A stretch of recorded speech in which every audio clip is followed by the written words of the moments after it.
Ladies and gentlemen, dear guests of this Strategic Arc conference, I firmly believe that history does not just happen, it is the result of choice. Writing about causes of the First World War, Australian historian Christopher Clark described the politicians of that time as lunatics, as people who were wholly unaware of the consequences of their own actions. I believe that war is never inevitable. It is always the result of either a conscious decision or a lack thereof. It takes courage to face the truth.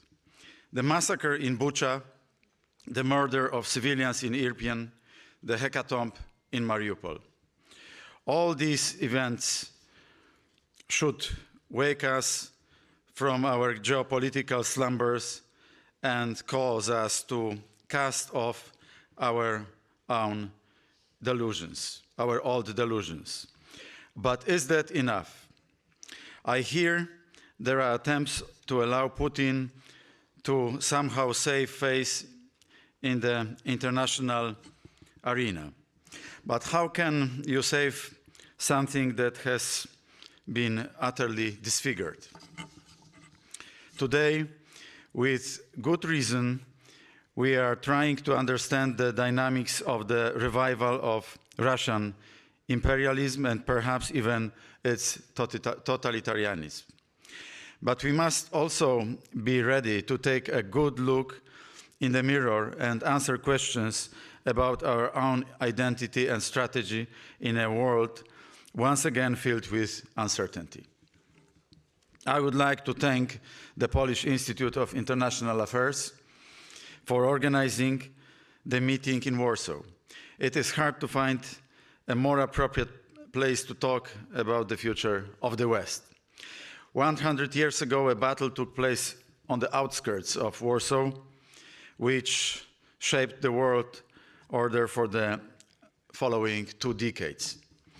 Now the battle for Ukraine may decide the future of the next 100 years. The paradox of this war is that if Ukraine wins, it will be the first and foremost her victory. But if she loses, it will not be so much her defeat as defeat for us all and the end of the world as we know it. This is why I make such an unequivocal urge for the isolation of Russian president. Yes, diplomacy requires dialogue, but you cannot negotiate with terrorists. Criminals must be brought to justice and their ideology, the ideology of Ruski Mir, must be vanquished. Ladies and gentlemen, at the inception of geopolitics, Poland was recognized as a heartland, a country of strategic importance for the whole of Europe. Whoever rules the heart rules the whole of Europe. Today, the heart is not only to be found in Poland, but in Ukraine, the Baltic states, and all of the Central and Eastern Europe. Our quite special position in Europe means that we cannot only be its heart, but also its conscience. For us, the evils of the 20th century are not merely distant history, but still a living memory. Too many times we witnessed the turmoil of war, and too often we saw its horrors to now ignore the warning signs. Credible deterrence is essential. Russia can only be deterred by our unity and military capabilities and hard sanctions. Not by phone calls and conversations with Putin, but by military aid to Ukraine and strengthening NATO's eastern flank. United, we are much stronger than Russia. Putin is not the madman that some claim him to be. He knows that the only way to defeat the West is to divide it.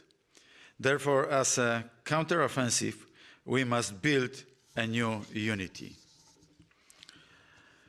Putin's expenditure requires a quick victory.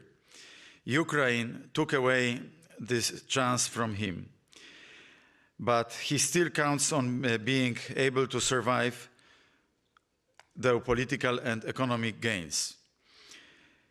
These must be rendered impossible by a united West.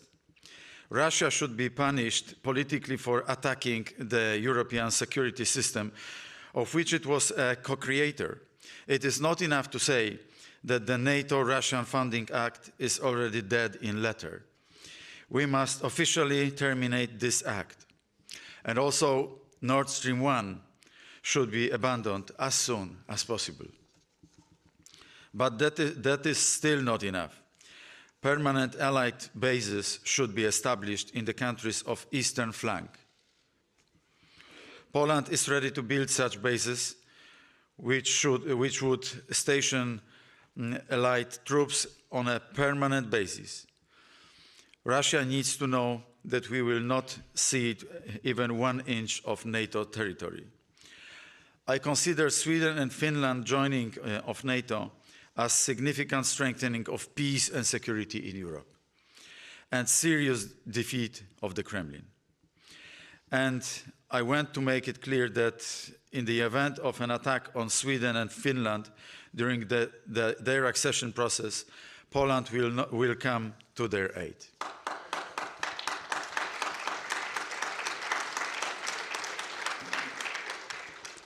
We must also be aware that NATO enlargement to include Sweden and Finland is a political commitment of the entire transatlantic community to Ukraine. It is the defenders of Mariupol, Kharkiv, and Kiev who opened their door to NATO enlargement with their heroic struggle. These doors must remain open to them as well, to the Ukrainians. Finally, a word on economics. For years, Poland has warned its allies that Russia could take advantage of Europe's dependence on supplies of Russian natural resources, especially oil and gas, to further its imperial aspirations. Let me remind you that as early as 2008, Poland proposed the creation of an energy NATO in Europe to eliminate the threat of Russian energy blackmail. The proposal in 2008 was rejected. Today we know that this was to make the European free market more competitive by means of lower energy costs obtained by preferential prices from Russia. If I know anything about free market competition, such a mechanism should never have had anything to do with it.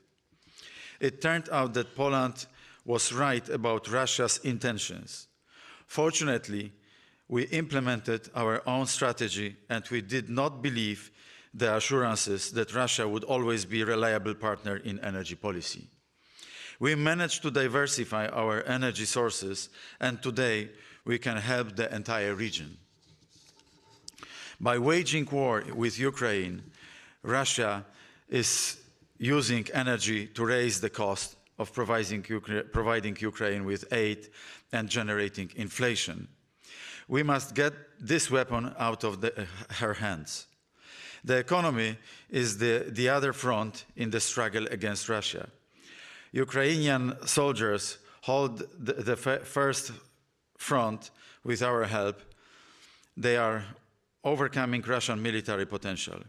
We must win on the other front and break Russia's economic potential.